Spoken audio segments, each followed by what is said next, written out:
The goals of the presentation are to describe the history and structure of property technology platforms, which are really the technologies that are driving and mediating the relationship that tenants have with their landlord.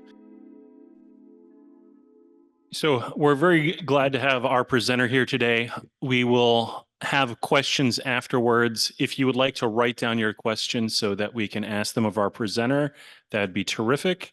We appreciate everybody that is here in person and also that is connecting through Zoom.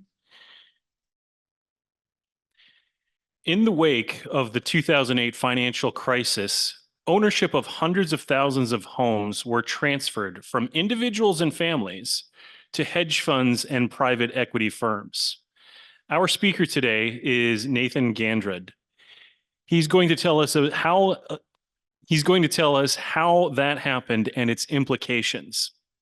We will also talk about the rise of artificial intelligence and how these two events have influenced the housing market and landlord-tenant relations.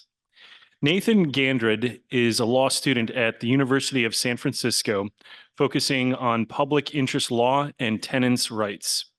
He is currently a law clerk on the impact litigation team at the National Housing Law Project.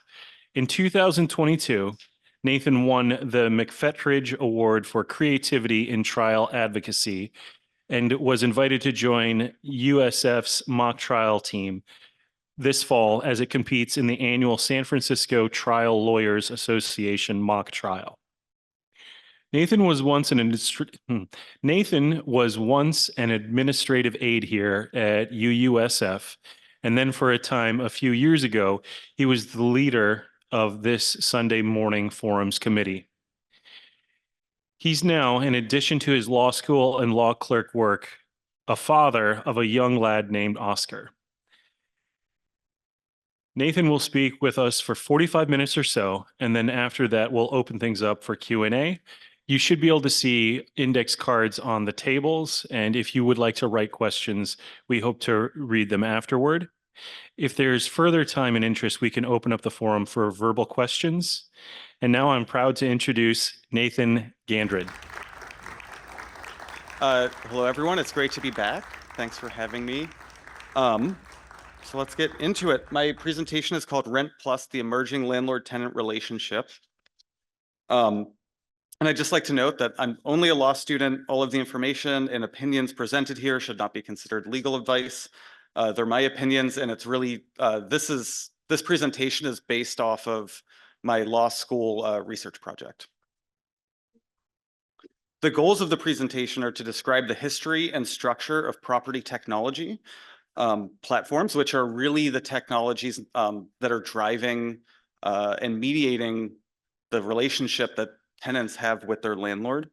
I apply the rental property platform to a simplified framework of analysis from various academic disciplines, and I'll explain that in a moment.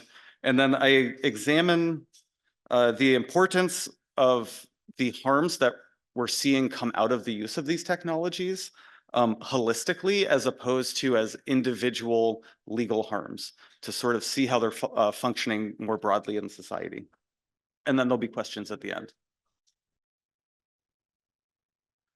Okay, so this story in many ways begins in 2008 during the financial crisis, where between 2007 and 2016, nearly 8 million single-family homes were foreclosed on. And one of the things that happened in response to this was that the federal government, through various agencies like Fannie Mae and Freddie Mac, started the real estate-owned pilot project. And this was a project to gauge the interest from institutional investors, so like Wall Street entities, in purchasing single-family homes in bulk and converting them into rental properties. So one way to think about this is you have millions of homes that are foreclosed on. Once they're foreclosed, right, title goes back to the mortgager, which in some cases was a private lender, and in some cases was the government, Fannie Mae or Freddie Mac. What ended up happening was the federal government, during this time period, ended up offering large Wall Street institutions these homes in bulk for almost no interest. So in some ways, it's seen as like a title transfer, giving homes from one person who was trying to purchase it to another person. And if we remember, the individuals who were purchasing these homes experience predatory lending practices, right? So that's like your credit default swap and your flexible interest rates. Those types of activity, those types of lending measures were not extended to the corporate entities that essentially got these homes in bulk. It's generally considered that they got very favorable terms at very low interest rates as they acquired these properties. Yeah, so when these transfers happened, this created a new class of landlord that didn't really exist before this time period, and these are known as institutional landlords. So to give you a sense of some of this, between 2001 and 2003, institutional investors purchased approximately 350,000 single-family homes. The largest corporate landlords, I think that those numbers, that's a mistake. It's 2011 and 2013. They received 350,000 homes through this process. Now, the largest corporate landlords have portfolios that are over 80,000 units, and it's a little bit hard, or it's a little bit hard to figure out the precise numbers because they hide how many homes they actually have through all these different shell companies. But it's believed that some of these, they're individual property management entities that have over 100,000 units within their control. These homes are often concentrated in specific markets. So if we think about the communities that were really impacted by the 2008 financial crisis, right? You have, and these are single family homes. You have suburban developments where you maybe had like 50 or 60% of a neighborhood or community foreclosed on. Now you can have similarly high percentages of home, like those homes that were foreclosed on are now just controlled by corporate entities. So you could have like 40 or 50% of a community in a small geographic area where all the homes are owned by one very large national landlord. And that's something that did not exist before the financial crisis.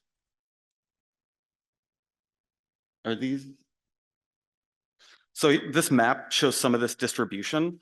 And you can see in places like Phoenix and especially Atlanta, you have landlords where a single landlord in one area might have 40% of all the housing. In places like Phoenix, significant portions of all the rental properties are owned by a very small number of people. One example, so I think this is the Northern California, will include places like Sacramento. And Sacramento, the largest of these companies, Invitation Homes, is also the largest property holder and the largest property taxpayer. And this allows them to exert a lot of influence at the local level. So there's something happening where you have a national landlord who has a lot of properties, and on its face, it might seem like a small percentage of the overall rentals, but their actual portfolios are concentrated in very specific areas and very large percentages. Also, at any time, I think I can take questions during this because I know that I'm talking about a lot of financial things and entities and kind of jargon. So if something's not making sense, raise your hand and I can explain it. So now we have institutional landlords who own more than 17.5 million single family rentals. That does not include a similar process is happening right now in multifamily as well. These numbers are just specifically in the single family sector. So for example, in Atlanta, institutional landlords control more than 19,000 single family rentals through 190 corporate aliases registered at 74 different addresses. And it's believed, right, this is to conceal their corporate power. It makes it harder for tenants to bring claims. And it makes it harder to even conceptualize an idea where you have a single landlord who is renting out more than 100,000 units, and in some cases, being able to exert a lot of influence within a specific geography. And then the Sacramento County that I just mentioned, where these landlords owed significant amounts of property. So in 1991, 92% of all single family rentals were owned by individuals. So you could think of this as like maybe someone, instead of investing in the stock market, bought a rental, and that's kind of like their passive income that they're expecting to use for retirement. but 92%. By 2011, when this REO program began, no investor owned more than 1,000 single-family rentals. It wasn't a thing, and in part because it wasn't technologically possible to operate at that scale, right? Housing has always been kind of somewhat local. If you're a landlord, once you get over a certain number of properties, it kind of changes the business. It becomes a much harder and larger thing to manage. So these companies just didn't exist. By 2022, almost 10 years later, just over 10 years later, the four largest operators of single-family rentals owned a combined 200,000 rentals. It's believed that it's a little bit higher than that too at this point. So within a 10-year period, you're seeing the rise of a new sector within the rental market, a new management sector. So to lay this out, what this looks like, institutional owners are entities that own more than 1,000 single-family rentals, and on their face, they don't appear to have the ability to exert that much influence, right? So they're 3% of the market, which is actually still a lot of homes, right? It's hundreds of thousands of homes, and as I mentioned, I think that it's really important to keep focusing in on the fact that they're operating really in concentrated areas. Large owners own 100 to 999 single-family rentals, and that's 3% of the market. Medium owners are 10 homes to 99 homes, and really still the largest landlords in the country are only own 1 to 10 homes, right? So what this really means is that 10% of the single-family homes have shifted essentially away from small landlords to larger landlords.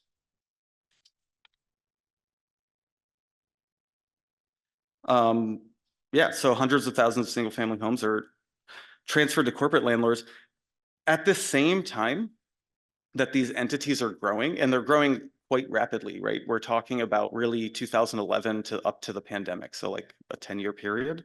At least $50 billion was invested into the single-family home rental market between 2020 and 2023. So even we see during the pandemic that there's an acceleration of capital flowing into these entities, and this is both to purchase new homes and to develop the technologies that you would need to sort of exert managerial control over them, like nationwide. And that's what we see with the investment into property technologies tripling from $4.1 billion to $13.3 billion. And I know anecdotally from friends who I have at business school, this is seen as a very good area to get into, and it's being pushed by their professors as kind of like a emerging market. Okay, so what are these technologies? Now that like I've given kind of a rough sketch of how these entities became so large, let's take a look at the technologies that they use to manage these extremely large portfolios. So I think one thing that's important to know is that these homes are turned into securities and traded on the market.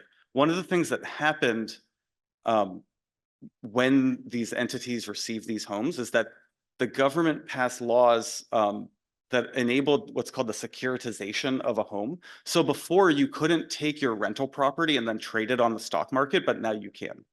And what we have is a lot of these large corporate landlords, in addition to like running them with kind of like a big corporate landlord logic, they're also being traded and swapped on the market similar to mortgage-backed securities, and they're given like AAA bond ratings.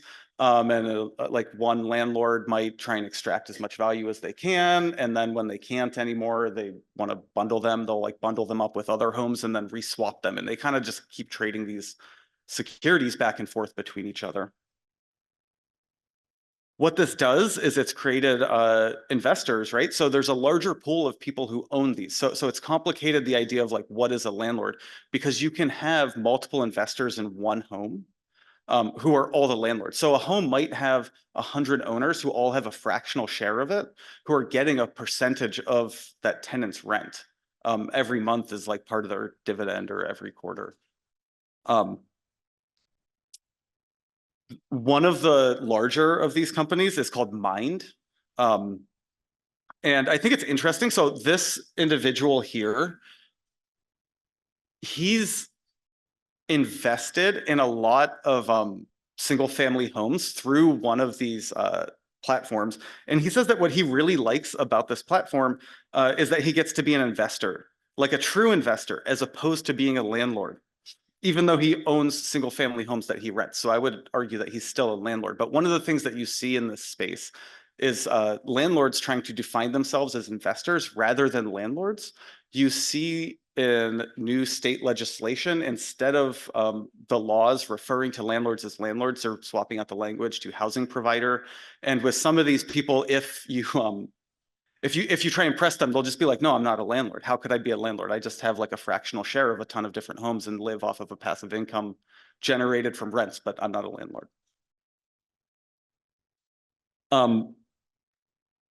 So let's kind of look at some of these websites. So this Entera, this is a company, it's almost like Robinhood. You can go on, log in, and just start investing in single family homes and like trade them, like kind of like stocks. And when you go to these websites, a lot of the way that they talk about housing, it's the kind of line goes up. Like the only thing that matters is we have continual growth. So they don't really use real numbers or metrics. I mean, maybe they do if you start paying them more money to get behind some of the walls, but essentially you just get squiggly lines that only go up as they explain their technologies, which I think is kind of interesting. And then I don't know if anyone can see it, but there's different metrics where you might look at the rental absorption, the rent growth, and things like that as you're deciding to invest in single family homes. So what does that mean? It means like you would go on and this platform will tell you that they expect the rent of this property to go up like 7% over the next X number of years. So you could think like, oh, that's a really good deal. I'll actually just buy a fractional share of this house and hopefully I'll beat the stock market. And so people talk about this as like, can I beat the stock market and do better by investing in a home that someone lives in and needs to survive as opposed to investing in traditional stocks or bonds. So with that out of the way, that's kind of, I view that as one section of what's happening. I'm going to discuss what I call rental property platforms right now. So if you think about like maybe even like 10 or 15 years ago when you went to rent a house, like I would just either go on Craigslist or just call a landlord's number, or maybe a friend would be like, hey, I can get you in. What's happening now is to control all of these large portfolios, new technologies have been developed, and these technologies vary in size and scope. The largest can be used by individual and institutional investors, and they can run the full gamut from investment in these homes to technologies that help you select which locations are going to have the highest return on investment, all the way down to replacing any in-person contact with the landlord with a chatbot, to automated evictions, to just like regular old tenants screening and rent like payment portals. Most of the time a tenant would only interact with these systems through a tenant portal. And then on the other side, what the landlord is seeing is that they have control over everything that the tenant has going on, but then they can also add in additional technologies that only they can see for the management of these properties.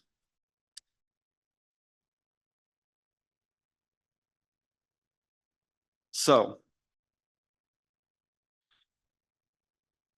these platforms, as I said, right? So if we think that there's only 3% of the single family rental market is these industrial or these institutional landlords, these platforms are used by a significantly wider portion of all landlords. What gets kind of tricky about it is they're using these technologies to varying degrees. But as this one says, they work with the largest single family rental firms who rely on these technologies to buy, sell, and operate these homes. The key point, while maximizing returns, right? So what a lot of these technologies really are is about essentially gaining like a fractional share, like or a fractional increase on a specific aspect of what's happening. So that might be slightly increasing the rent, adding new fees, adding new pet fees, adding like switching contractually within your lease what maybe used to be taken care of by the landlord is now switched and transferred back onto the tenant in terms of like maintenance costs. So this is kind of I don't know I don't know how legible this is, but right. So we can think of these homes being traded on the market. They're securities.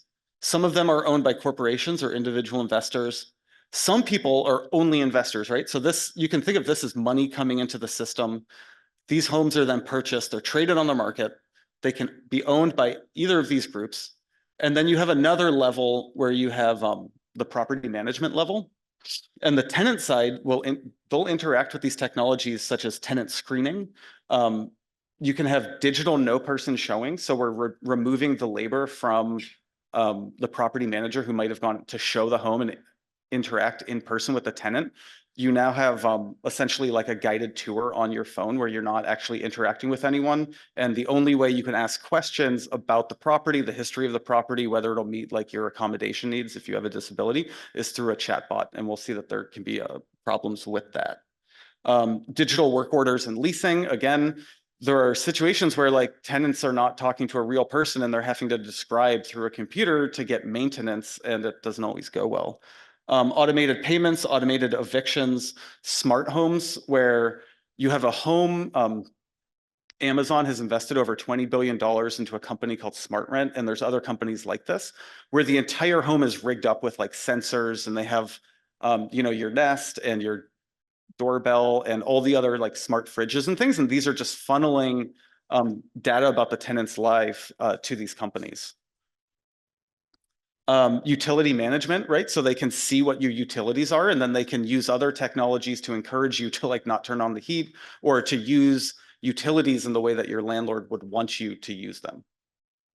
Marketing targeted ads.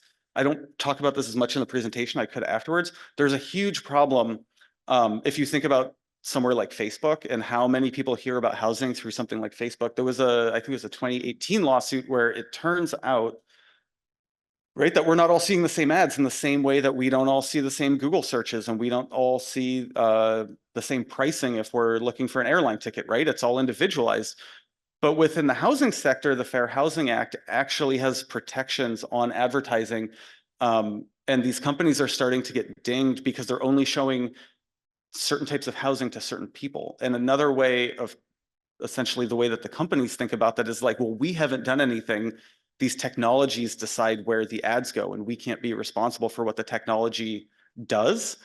Another way of saying that is like white people get certain homes and like black people get other homes advertised to them, and Latino people get other homes advertised to them. And you're not actually able to see the full the full marketplace of what's available to you. And it's based on individual identifiers that are essentially ascribed to you by a computer machine, what they think you are. On the landlord side, as I said, they'll see the other back end of this. They'll have all the tools and settings. And then there's kind of like another thing of like portfolio and investment services. And so these will help you figure out the specific, if you want to think about like how gentrification occurs, you have technologies where you can have someone who's an investor getting millions or billions of dollars and then using technology to pick the neighborhoods that they think they will get the highest rate of return on, right? So oftentimes that means low income neighborhoods where they can buy a lot and there's a lot of room to increase rents. Once they decide on like a neighborhood, they can have like write a script where an automated buyer can scoop these homes up before they even get seen to the public. And then before you know it, 20% of a neighborhood can be owned by an institutional landlord, and a lot of these homes haven't even hit the market through automated home purchasing. So these are just some of the features. I think that like part of the key takeaway is like, we see in the news a lot about how artificial intelligence is this thing that's it's very scary, but it's in the future, but we have to prepare now. And through this process, I kind of stopped paying attention to a lot of like the future sci-fi stuff, because if you look at what these technologies are doing right now, it's pretty bad.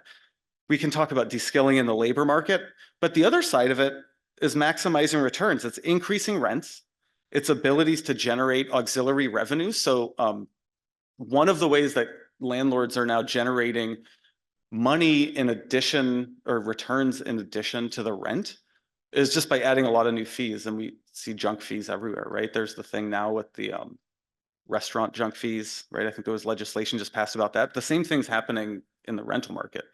And so you might already have like your rent jacked up, and then you have people at the landlord's office trying to figure out how through a platform it can send you more fees, right? And charge you more in addition, right? So some of these firms, if you read their SEC filings, they'll talk about like, oh, we're going to get 7% increase next year in like auxiliary rents. So that just means new junk fees. And those are needed, right? Because they have to satisfy the dividends because these homes are actually being traded on the stock market.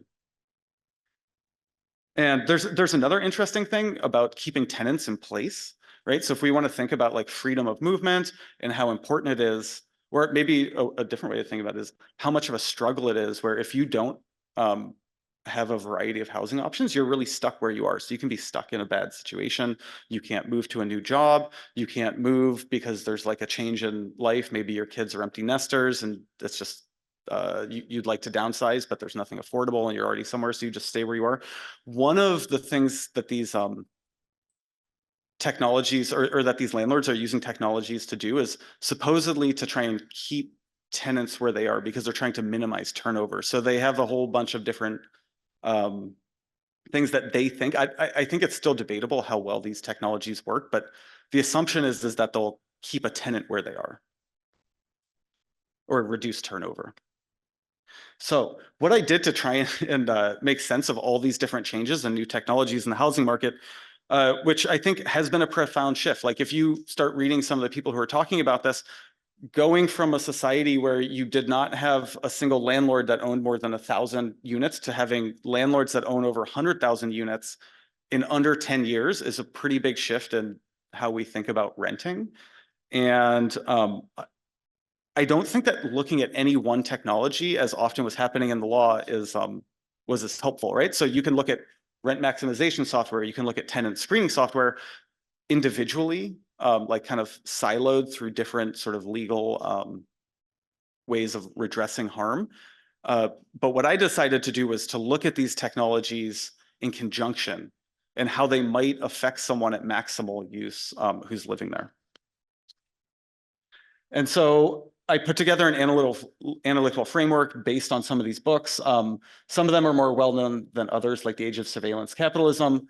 And then others like Between Truth and Power, which I think is just a great book, and it's written by a lawyer, and it really lays out the shift in democracy and rights that's happening with platform technologies, and to take essentially think about some of the ways that social media technologies have been conceived within the academic space, and then realize that, oh, these companies are pushing similar metrics that they're using in social media technologies, but in the landlord tenant space.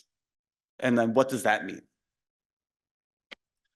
So to try and understand this, I developed an analytical framework where I say that surveillance turns human existence into data, which is processed using AI, right? Protected by intellectual property rights and patents, into money that achieves power. Ultimately, for the upper class or your landlord, right? We're talking about a contradiction in power relationships between someone who needs a home for survival and a landlord who is trying to live off of it. And if you go to some of these landlord websites, they really promote investing in this type of housing as a way to secure financial freedom and independence for the people who use them, including the tenants, which I don't know how that works. So what does this mean? Where does surveillance come from? Surveillance can come from the tenant's interaction with the landlord or their own home, right? So they call this device usage interaction. So every time you're changing your thermostat and they're taking that data, the way that they're defining it is calling it device usage interaction. It's not your work or your labor or your idea. It's just this thing that's out there that they can vacuum up. And so from my perspective, I view that as kind of like a taking, like they're taking some work from me and then I'm not getting something necessarily back in return. What they take is right? It's not everything, right? They're taking what's measurable, what's easy to capture with current technologies, and what they think will generate profit. right? So whenever I hear about a large tech company and they're saying we need all the data, that's not really what they're doing. I think maybe on some level it is for some of the large language model stuff, but for some of this, they're capturing data that they can use to squeeze fractional gains, like higher, I think is really what's happening. So these companies adapt a laser focus on gaining access to new data and information about you, right? So this is gathered from your home, from your interaction with your landlord, from your phone. It's gathered from all over. And they talk about how the Internet of Things, the sensors and computer vision appliances that are in office buildings and homes can provide anonymized, I don't think this stuff is actually that anonymous, insights into how tenants use spaces, right? I guess I'll just Ring, as they say, this was at Best Buy, is always home, right? These technologies are always on, they're always in your home, they're always gathering this data. And it's not, because of intellectual property laws and patent, it's kind of a little bit tricky to tie it all together. But what they are saying in terms of how this data is flowing is that a single landlord through one of these platforms can then tie in separate competitors' functionality, right? So this is how a landlord can essentially assemble their own platform of technologies that are useful to them. And then this data is all being kind of like swapped in between these companies and also the government, right? So if we think about the gathering of like census data, that data then also gets added into this corporate data. So there is some back and forth. And then a lot of these companies, right, share data with the government as well.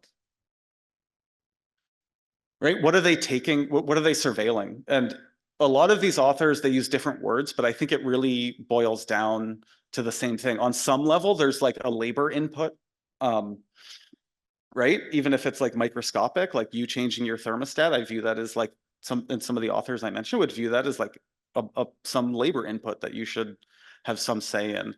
The other part of it is that people are saying is it's just human existence. In the platform technology space, they almost view it like the world is a new topography with these sensors, and the more sensors you get everywhere and the more data you get, that's yours, right? So the current legal regime that Julie Cohen, the author of Between Truth and Power, lays out is essentially that, I mean, imagine this, I could walk around with a sensor, right? Take all these measurements of you just out in the public, and that's mine, right? You don't have any right over that. And so there are, there actually might be more rights in that situation, like a stalker situation or like an invasion of privacy, but in your home, you've contracted away some of those rights. Because if you're renting and living in a smart home, the terms of service that are associated with these devices are you contracting away legal rights to have a say over how that data is used. And some of these authors essentially talk about this as trinkets for exploitation, right? So there's some level of like invasion of home privacy, where the landlord is getting a lot of information that can be useful to generate profits about your life, but what you get in return is not equal and you actually haven't negotiated it, right? So there's like a power asymmetry in how your leasing happens, right? That has always been there and I think been obvious to people who rent, but now there's just another layer complicating that. The other thing I would mention is that when some of these homes that have a lot more smart technology put into them occur, the landlords use that as a justification to jack the rent. So if you're living in a home that's heavily surveilled, you will have a situation where you are paying a higher rent to be surveilled, and then that data is used to do other things, as we'll see in a few minutes, to get your landlord more rent. Or not more rent, but more revenue in addition to rent. Pretty much this can happen anywhere, right? So you can have data from public spaces like credit card transactions, what you're buying, that goes into your credit score, and that will impact your tenant screening outcome. So we don't know all of the metrics, right, of what goes into a tenant screening well, we know what the factors are of a tenant screening app, but we don't necessarily know how the credit score and like your purchases goes into it. But just think about this, like what you're doing in the real world could impact like your ability to get housing. We have stuff inside the house. We have environmental conditions, right, where they're starting to understand how much you're using your heat, how much you're using water. They know about personal consumption, right? If you live in a home that has a smart fridge. On some level, this information is going back to someone. Maybe not necessarily your landlord. I think from what I've seen in some situations, the landlord is just benefiting from the higher rent, and their websites will be like, we're not collecting your personal data, but that data is still going back to the corporation. There's kind of like a bait and switch that's happening where it's like, yeah, your landlord's not selling your data.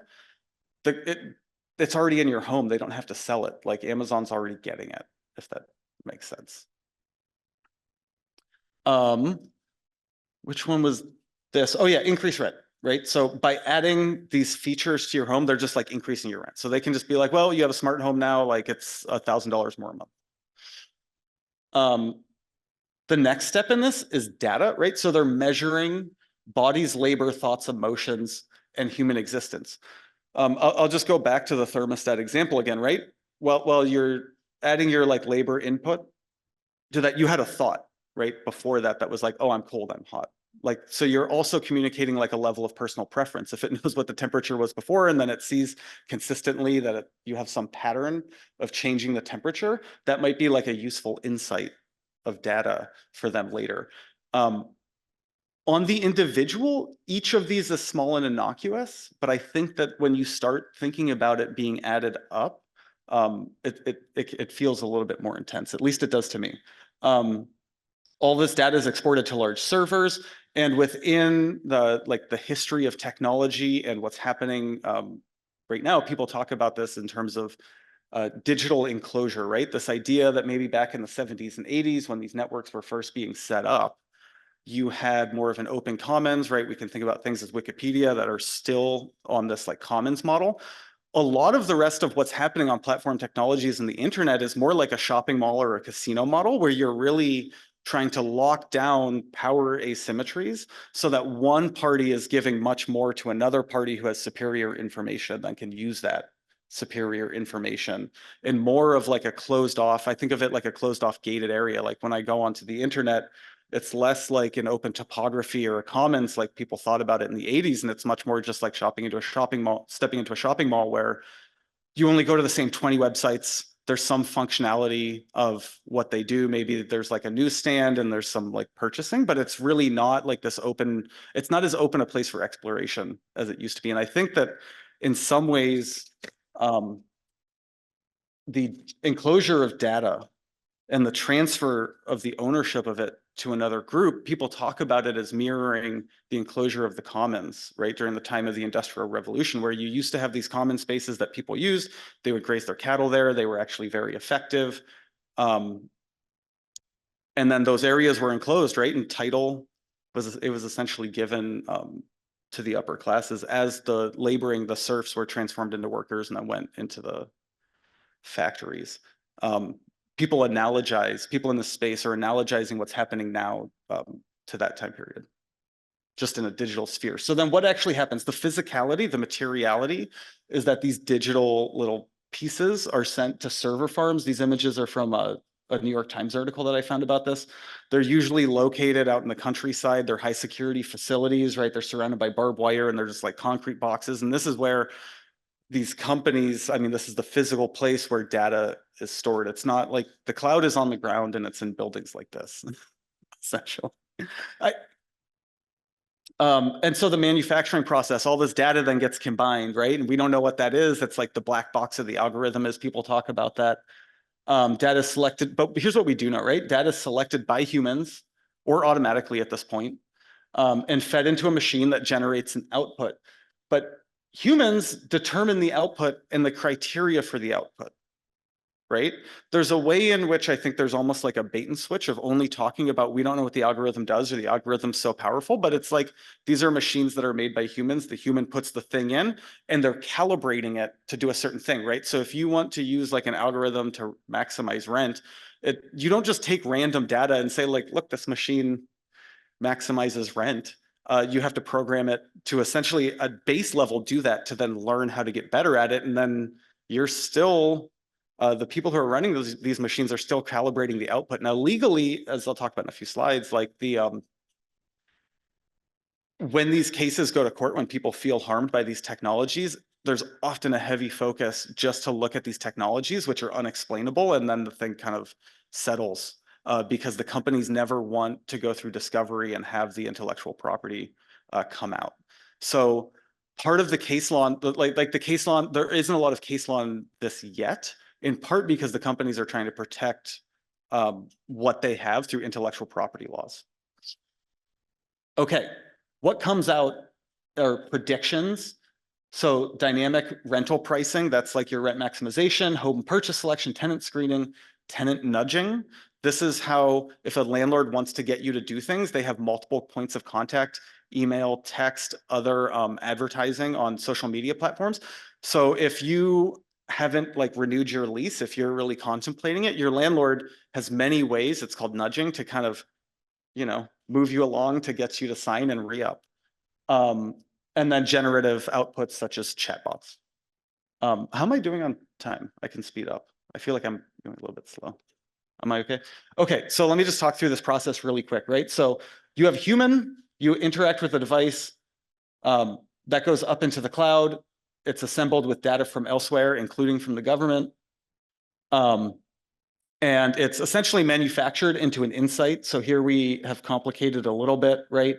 We have this is the person who is actually deciding this machine into the algorithm, what goes in, that data goes in, and outside is generated. But also, whenever you're talking about like marketing something to a person, companies have created what are called like digital doubles of you, because they have to know who they're speaking to.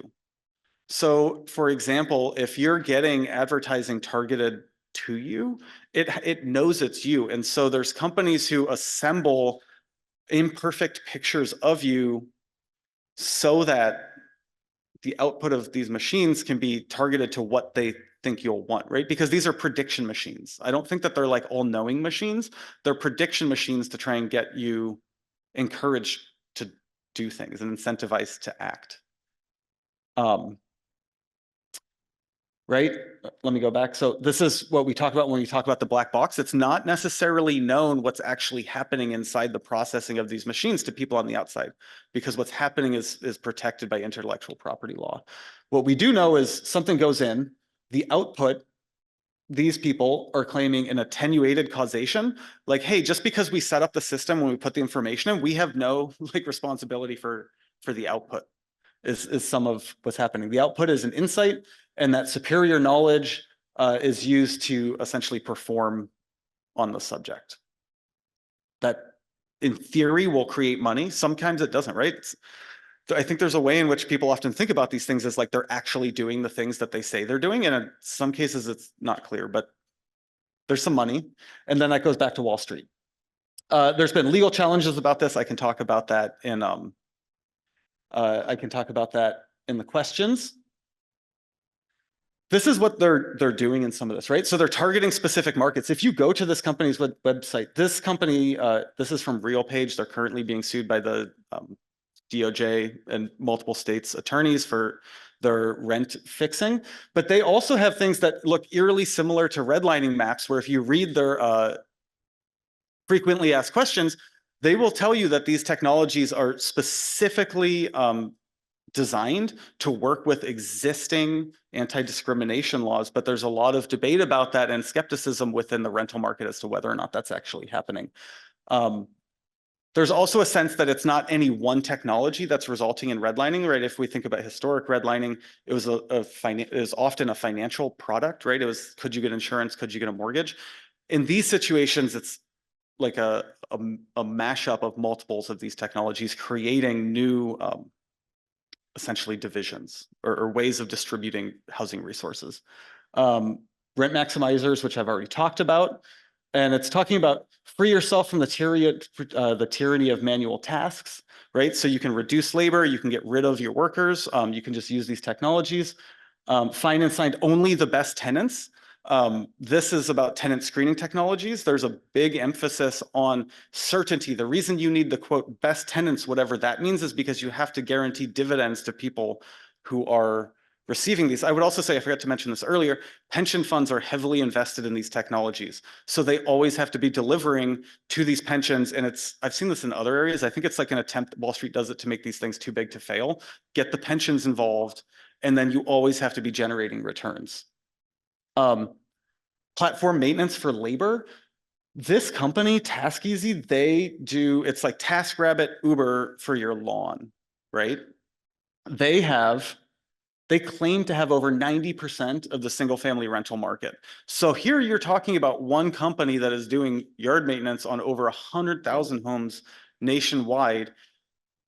And if I think about like growing up when I was a kid, even here today, right? Starting your own landscaping business is one of the easiest ways to just like have some level of freedom, start your own business. It's really like gig work is in more than just taxis. This is just another area. Automated evictions, I can talk about this afterwards. I know I'm getting a little bit towards the end of time, so I'll just kind of highlight some of these topics, and then maybe we can open it up. As they say, civil gets them out. In some areas, like in Phoenix, some of these landlords will file they'll serve an eviction notice on 30% of their tenants. And some tenants will get multiple eviction notices a year. So this doesn't mean that they're actually getting thrown out on the street. What it does mean is it's very easy to scare tenants, and we actually see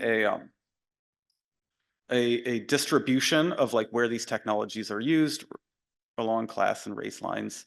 If you're more upper class, you might not get 3 eviction notices in the same way that someone in another neighborhood would. Money. All of this is what I call rent plus. All of these are designed to generate revenue for the landlord in a way that is new. And what's new about it is that it's in addition to the rent that people are already paying, right? So it's like you're paying your rent. Now you might be working more for maintenance. Now you might be paying more in all these auxiliary fees. Now you might also be getting them more money in other ways. Maximize rents. Since I'm getting close on time, let me talk through this really quickly. This is the company. These guys are based out of San Francisco.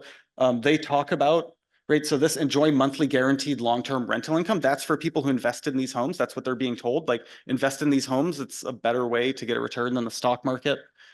Income inequality is just going up. Power. This is where the power relationship, I think, is changing between the landlord and the tenant. We're already seeing antitrust cases against some of these. So essentially monopoly landlords, it's a thing. The DOJ is looking into some of this. They're looking at it in terms of these rent maximization technologies. Local governments are actually getting their taxes, their tax bases reduced because these companies have so much power. They can exert influence, and they're applying for property tax assessment appeals, and they're actually getting in mass along their portfolios, their property taxes reduced within specific jurisdictions. So it's bringing in less income for the cities themselves. This also happened with the recordation statutes. It's the enclosure of the rental market, auxiliary fees, price setting, and they're selling fantasy. So they talk about, and this isn't just this company, a lot of companies talk about this, that if you live in one of these homes, you're actually building towards home ownership somehow, almost like it's like rent to buy. These schemes were actually largely outlawed, and we're just seeing something that the Fair Housing Act already addressed like 70 years ago come back. And then because it's like through an algorithm, people are just like, oh, we have no means of controlling this, and we need completely new regulations. It'll take 20 years.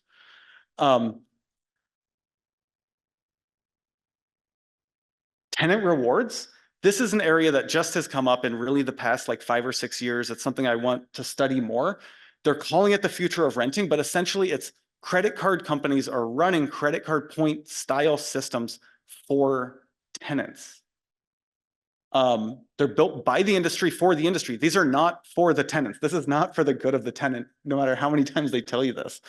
Right now, this one alone has 4 million people, right? So all of this is gathering all your data. It's getting like merged in with like your credit scores and things. They're driving resident engagement and leasing activity.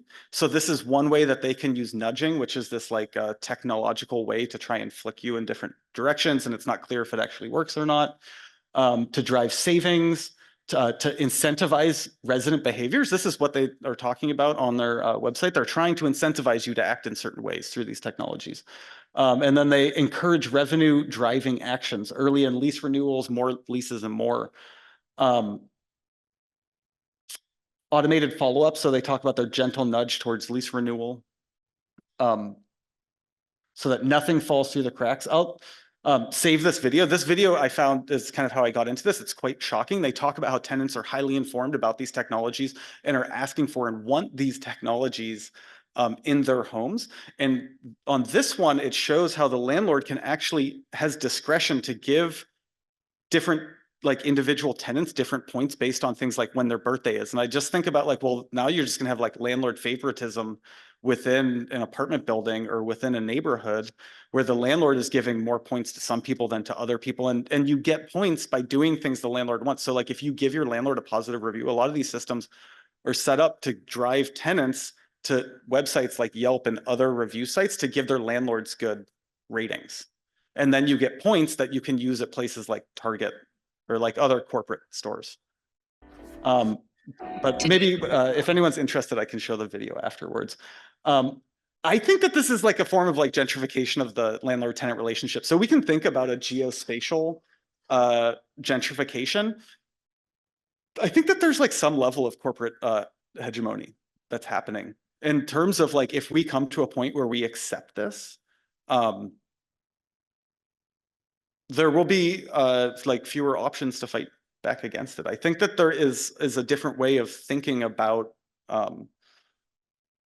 the tenant and the landlord that comes out of this. I think that your privacy is displaced when you have all these technologies in your home. And I think you're dispossessed of some amount of like agency of thinking of fighting back or asserting yourself and saying like, hey, we're actually not partners and I don't want your rewards. I have a different need from this housing and it's not the same need that you have from this housing. So some of the harms, many of the harms that result from these platforms are extremely difficult to pursue on an individual level or are legally not cognizable yet. Some people, I think there are some legal scholars who would disagree with this, who would say that we actually have all the laws we need, they're just not being implemented or used to their full effect, right? I think that you might even, I was listening to Bishop William Barber yesterday talking about the Poor People's Campaign. I think he would say stuff like this, like, you don't need a lot of new things, you just need to actually take the 14th Amendment seriously and take equal protection laws seriously. These are this is a non-exclusive list. This is pretty much the end of the presentation, so I could leave this up here if anyone has questions about how these technologies are being looked at legally in these different areas. I think that these just continue ranking, creating more castes, creating more hierarchies. There's no like magical future to renting. I don't think that these technologies are blasting us off into the future. I think that they're distracting us from just building more housing. Like I live out in the Sunset. How is that housing built? It was built through a lot of government-funded R&D and industrial policy, and essentially an unequal distribution of who had access to the financial services and products that made that housing affordable. We could do the same stuff now and just be more fair in how we distribute the resource. There's nothing, we don't need any magic new AI technologies. We could just, as a people, push for and eventually get and make the argument that we deserve affordable housing that's not filled with all these technologies.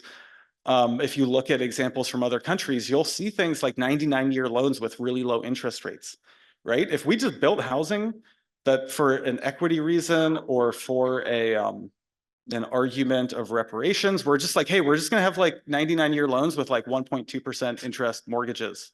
And you could transfer that, you could transfer title, you have ownership to the full property. I think we would be better off. Everyone's deserving. That's the big theme of this. I'll leave it maybe here if anyone has questions, and that's my presentation.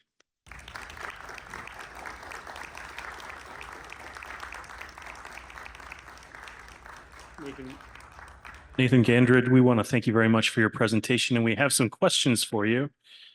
The housing crash that started this whole thing in 2008 were predominantly minority and poor neighborhoods. How does this affect property values and the reduced options for poor and minority communities? That's a great question that I go more into in my paper, right? So if you, right, as the question rightly noted, um, really the communities that were most heavily impacted by the financial crisis were the communities that were preyed on with essentially really predatory financial products, predominantly Black, low-income, Latino neighborhoods. Those are the areas where the majority of these homes were transferred through this program to large corporations. I can, what was, I think there was a second part to that question. How does this affect property values and the reduced options for poor and minority communities? Yeah, so I think that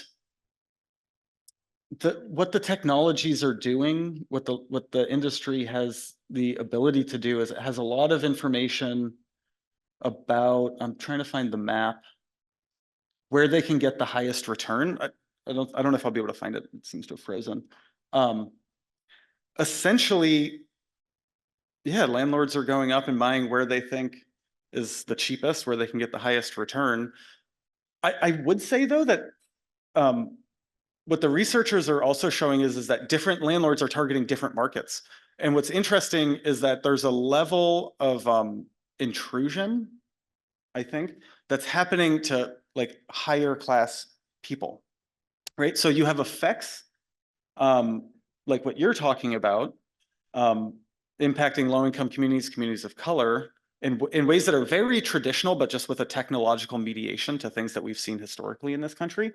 But we're also seeing just like upper class housing that also has a lot of these same technologies being used, and they're being used to different effects. I think one of the things that I'm really interested in learning about with the credit card or with the tenant rewards programs is that we know that credit card rewards programs are essentially a wealth transfer from lower income people to higher income people get to use more points. I almost guarantee you, I mean, the same thing's going to happen. It's just too new. We've only had these technologies for like 5 years, but I don't doubt that we're going to start seeing transfers through rewards programs from low income communities getting fewer benefits to higher income communities. That's something that I really want to continue researching. Can you shed light on whether assisted living facilities are being purchased this way? I think so. So this research specifically pertains to single family homes. So it's specifically not about multifamily. I don't doubt it. I mean, that's happening nationwide, right? There's a big issue. Even if you have government subsidized housing or government run housing, a lot of that's getting transferred to private companies where if you go to their websites, it's just these splashy pages that are like equity, we're like a housing provider, we're not a landlord, we know how to like run these things, and they're getting run into the ground. I don't doubt it. The thing that's tricky is that every landlord, it's right. If you're on Facebook, while it's different for everyone, like we all see different feeds, you can kind of get a sense of like a similar homogenous platform. These platforms in this sense are a little bit different because the landlord has the ability to pick and choose what they're getting. So I would say yes, that's probably happening in those spaces, even though I haven't studied it. And they also might be using a different suite of technologies than the ones I've thrown up. These are just some of the ones that I have been interested in, but there's really dozens of these different tools that landlords have. And I think it's happening everywhere. If I invest in a coffee stock, do I become a farmer? I don't think so. But I think there is something different about housing, right? Housing isn't, or traditionally hasn't been viewed as a commodity in the same way that like coffee or like another grain or that another product is, right? It's kind of in its own separate area of law. It has its own tradition coming out of like feudal traditions, as opposed to like productive traditions. I think that that's what they would. I think that while the analogy seems as though they're analogous, I don't view housing and other forms of commodities as the same thing. Could you review what gentrification means? I think it's a very big term that has definitions about as various as there are people at this point. Um, if we think, well, let me take a step back. So there are some historians who would say that you see processes similar to gentrification thousands of years ago, right? The idea that you would have a wealthy group move into a lower income neighborhood is not something that's only seen historically in like our current moment. It's something that has happened throughout history. I think on a base level, or on like a very simplistic understanding, gentrification, right? It's a geospatial movement of people where you have wealthier people moving from one area to another. I think that there's a lot of processes that lead to it. I think there's a lot of different ways it can manifest itself, right? So there's one way in which people think about the coffee shop that's like really annoying, that shows it's hip, and that the neighborhood's changing. I've kind of been in various levels of housing policy, housing research, worked at some local governments. I think some level of gentrification happens 10 or 15 years before that coffee shop even gets there, with the political policies that are made between the development interests and a local government. And we're also seeing people start to extend the idea of gentrification more broadly than just geospatially. So people will talk about like the gentrification of the internet, right? This model of as you're enclosing things, there's also a level of what, like who's taking over that enclosure, right? It's like but it doesn't necessarily it's just digital space. It's not physical space, but people talk about similar processes happening. Are there any tenant organizations that are effective in countering undesirable corporate landlord behavior? I don't know. So on some level, these are all really new technologies, right? This shift in housing to create these companies happened really from like 2011 up until the pandemic. And we didn't really see a big rollout of these technologies until like 2018, 2019, really heavily into the pandemic. If you read deeply enough into some of these companies' reports and filings, they talk about things like not playing their hand too hard, like freaking people out if people see all this stuff right away, trying to slow roll it, right? So they're also aware of this happening. Did that answer the gist of the question? Can you repeat the question Yeah, again? sure. Are there any tenant organizations that are effective in countering undesirable corporate landlord behavior? Right. So first, I think it's very new. I think that tenants organizations are just kind of starting to get onto this.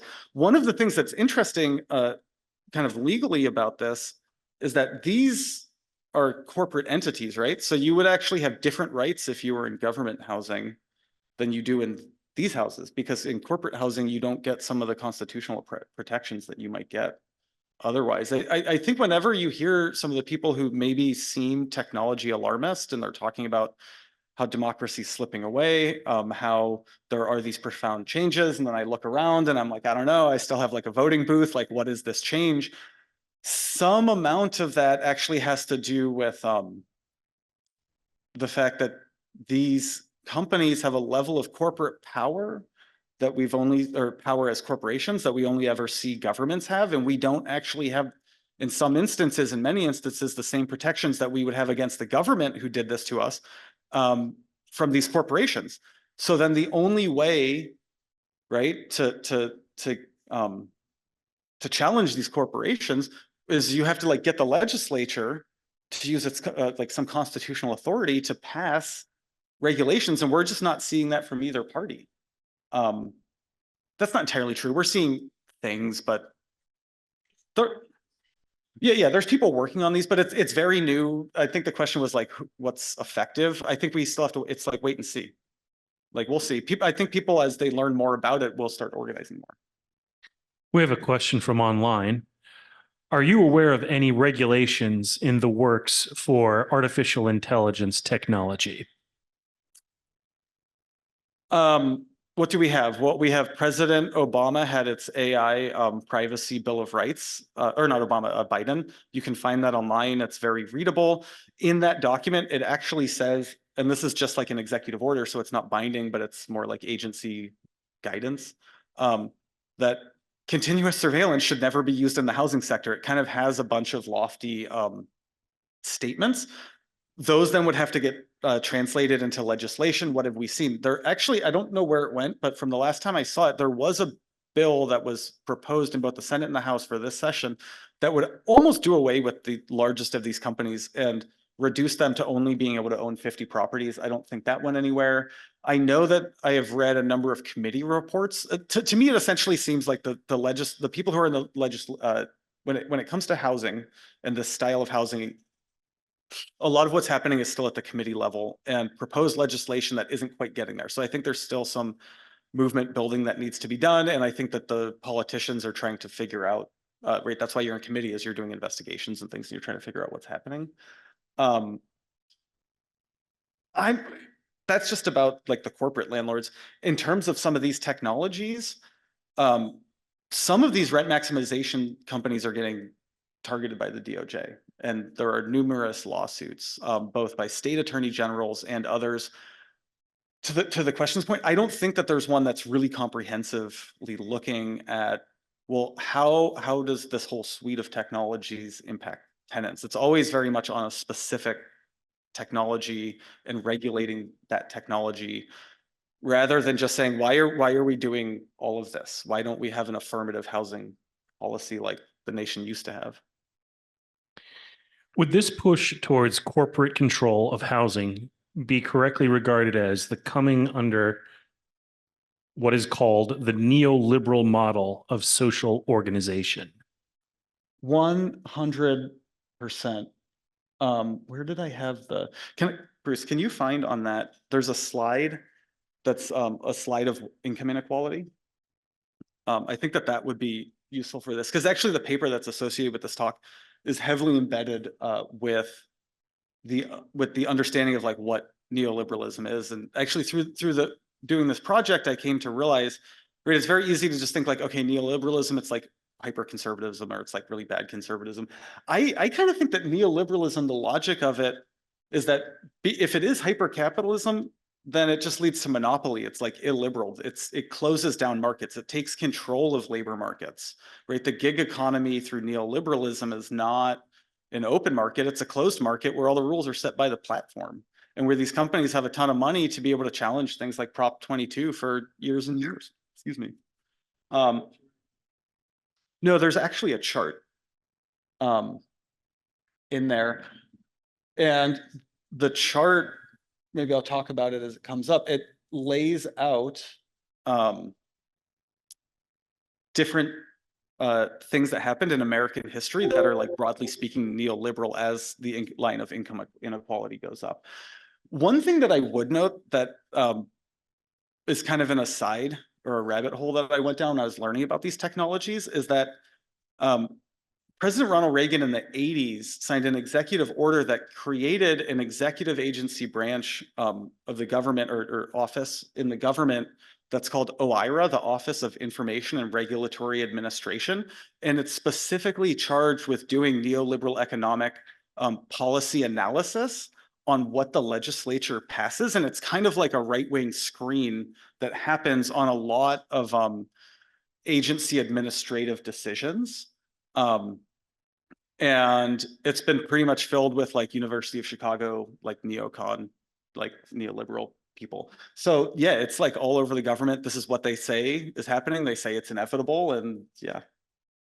I guess I don't know if we'll be able to. There's this idea. There's an idea within the law. There's a book about this. It's called Supreme Inequality, which is that the really big shift in what's happened with the Supreme Court started under Nixon and what the author calls the Nixon Court. So this is essentially, there was a right-wing freakout after the civil rights movement. There was, in the 1960s, 50s, and 60s, you have the short period of American history where for about 15 years, you have something called the Warren Court, right? Which is somewhat seen as like a civil rights motivated court, enforcing US laws with an eye towards civil rights. This really freaked out the right wing, and they were like, we got to do something about this Warren Court. We have to change all the judges. And that process really started back in the 70s. There's a really interesting document called the Powell Memo. One of the Supreme Court Justice Powell, someone who became a Supreme Court justice before they were that, they wrote a famous memo to, I think it's like the US Chamber of Commerce, right? A business group that essentially lays out the plan for taking over corporate like control, but like everything that we've seen. It's a fascinating document. And they pretty much went to implement it. That document was known about when Powell was going through his inaugurate or his confirmation hearing, but it never came up. No one wanted to ask about it. Then what do we see? Then we get to the 1980s, deregulation and union busting, right? So we have the famous, was it the Pact House strike with the airline workers, and really a lot of the social programs that had been implemented in the 60s, confirmed as being legal and constitutional in the 70s, late 60s and 70s by the Supreme Court, and you get these programs going to try and alleviate different poverty issues. You know, they're not in place very long before in the 1980s, we're getting some pullback on that. Then what do we get? We get to the 1990s, it says attack on benefits. We get further attacks on benefits where we're just pulling those benefits back. We can think about welfare reform and some of NAFTA, what happened with that. 2000s, neoliberalism really coming in, George Bush. Under Obama, the platform regulations, that's when all of that's set. That's that office, OIRA. He was, you know, I think that, I'll just back up for a second. It can be complicated talking about politicians, right? Like people have do different things, but one of the things was that he was a University of Chicago professor, and he was very good friends with a lot of University of Chicago economists, and a lot of these like neoliberal guys, they were getting in there. I think there's a lot more research to be done on what happened in that office, OIRA, but that's my understanding of where a lot of these regulations started getting set. And then, yeah, Trump attack on agencies, right? That's where the government brought a lot of, or a lot of suits were brought and taken up by the Supreme Court, some of which are going to be decided this summer, the case on Chevron deference. And that's really about, right, you have executive agencies, say like HUD. What Trump tried to do was actually institute agency guidance through executive orders where they didn't have to interpret like equal opportunity laws within housing the same way. That didn't go through, but essentially that's when you got a really big attack on the independent authority of agencies and agency heads to make their own decisions.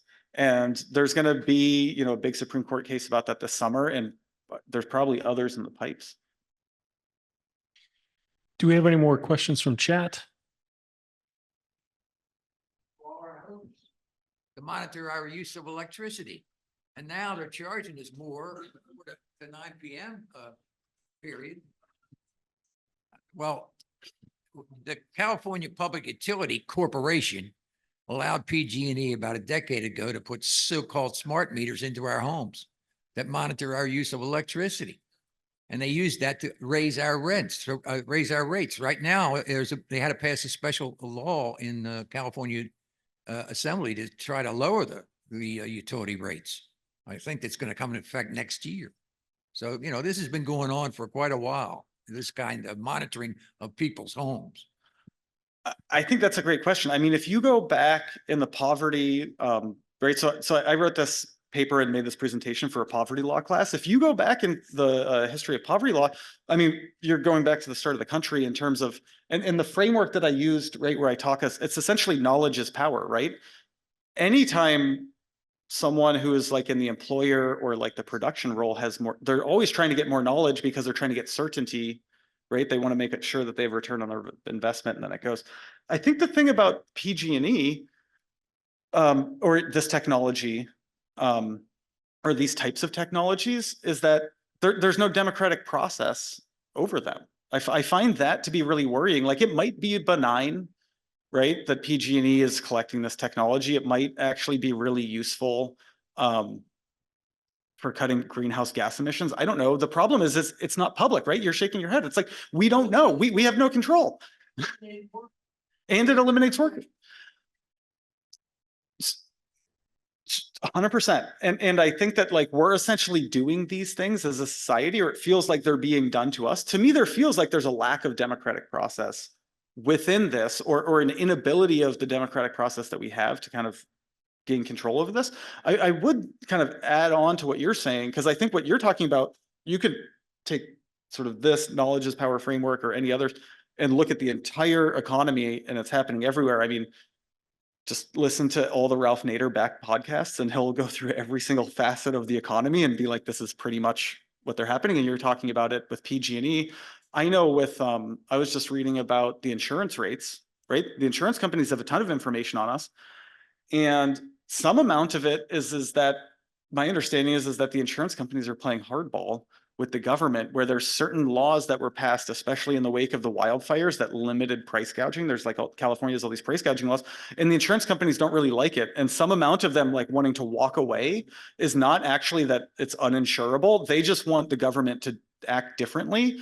And what did we see this past week, or maybe it was 2 weeks ago? The proposal that the governor put out actually weakened some of those laws, that if you go into those companies' books, that's what they really wanted. It's not like it's unaffordable. I mean, I'm sure that they have some numbers. I mean, it probably could be in some areas, but I think some more, like a larger portion of it is playing hardball to change laws. So we just wanted to make an announcement for next week. There's going to be no forum in the morning next week. However, we have an important event at 12:30. That is after the service next Sunday, June 16th.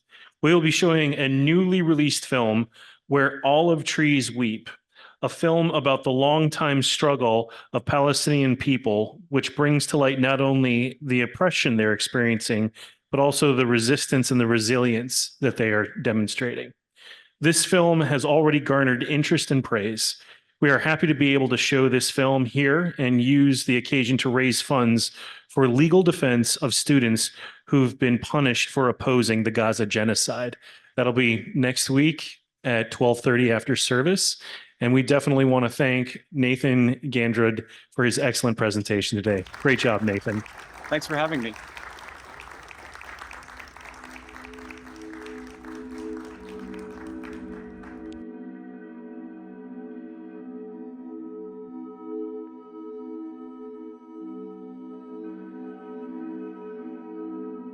The goals of the presentation are to describe the history and structure of property technology platforms, which are really the technologies that are driving and mediating the relationship that tenants have with their landlord.